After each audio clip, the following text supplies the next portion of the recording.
I want to share with you a film that I watched the other night. Has anybody ever seen the film The Chase? It was made in 1966. I was about 18 when it was made. Now, there's absolutely no reason for me to look it up, but when I saw it advertised on Turner Classic Movies, I couldn't help but notice that it said Marlon Brando and Robert Redford were together in the film. And I said, now this is a good reason to want to watch this film. If anybody remembers Robert Redford from 43 years ago. Well, if you don't, he was a gorgeous hunk. He still is. Anyway. And Marlon Brando wasn't too bad. Still, he was a pretty good looking guy. So I went, oh goody, a movie with Marlon Brando and Robert Redford. I want to see that. And as the credits started to come up, it said that it had been directed by Arthur Penn. Well, that's a fairly famous name, I know that. And I didn't recognize the name of the producer. I didn't recognize the name of the person who had written the original play. But I will tell you that I recognize the name of the person who wrote the screenplay. And when I read the name Lillian Hellman, I knew before the movie even started that I was going to be watching not a comedy, not a romance, but an out-and-out tragedy. Before it even started, I knew that this whole movie I was going to go through, and it was going to end badly. But it was a who's who of Hollywood stars. It was a who's who, a veritable who's who. Marlon Brando, Robert Redford, Jane Fonda, Angie Dickinson, E.G. Marshall, Martha Hyde, Diana Hyland, Janice Rule, Robert Duvall, Miriam Hopkins. Every one of those names you know. And not only that, we have the character actors. We're all famous character actors. Malcolm Atterbury, Joel Llewellyn, James Fox, the token Englishman. There were it was incredible cast of characters in this play, in this movie, in this film. The Chase is a story about the escape of Bubba Reeves. Bubba Reeves was sent up to the penitentiary a few years ago. Bubba Reeves was about to get out of jail probably in about a year when he decided to escape.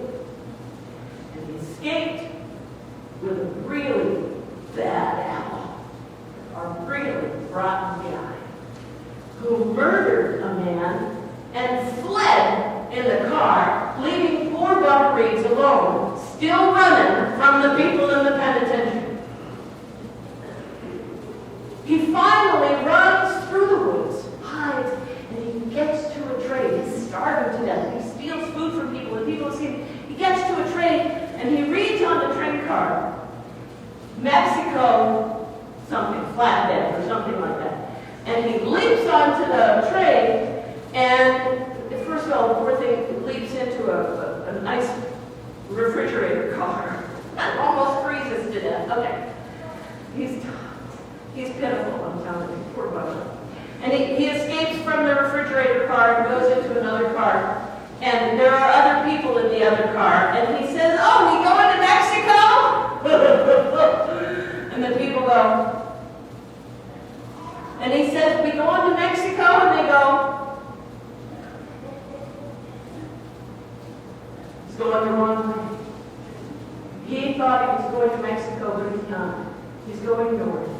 And north is precisely the direction he doesn't want to go, because that's going to take him home.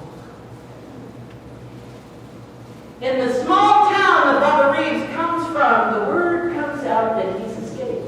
And it gets around town like this, in one shout across the street. Bubba Reeves escaped! Bubba Reeves escaped! Bubba Reeves escaped!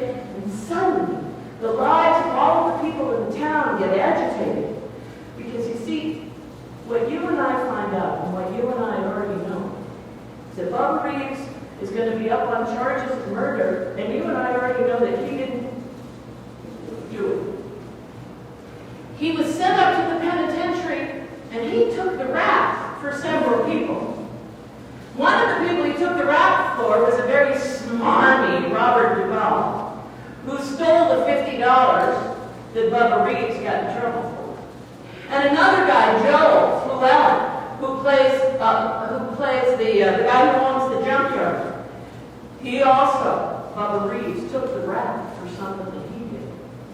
So there are secrets in the town, and Bubba Reeves is kind of this poor loser guy, this really gorgeous poor loser guy, who got sent up to the penitentiary in the first place for all the wrong reasons. And now we're going to go after him for a murder he didn't commit. And we're all sitting there. Those of us who are looking at this film are screaming at the screen, saying, you got to pay attention to Bubba. You got to listen to Bubba's story. You can't just gang up on him. You can't just chase him down. You can't go after him. You got to listen. But the people of the town are so miserable. They hate themselves and their lives so much that the only release they can imagine from the horrible feelings of self-hatred that they have is to go after Bubba Reeves. They are prejudiced, they are bullies, they are mean, they are busybodies, they are gossips. It is a microcosm, I tell you, of the world, this little Texas town. They are people like E.G. Marshall, who's the boss man in town, who wants to pay Marlon Brando, the sheriff, to do his bidding.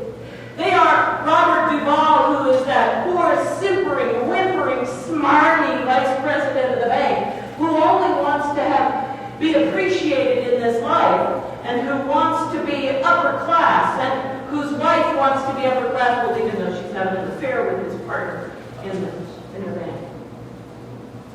Who's married to Martha Heyer, who's the drunk. Anyway,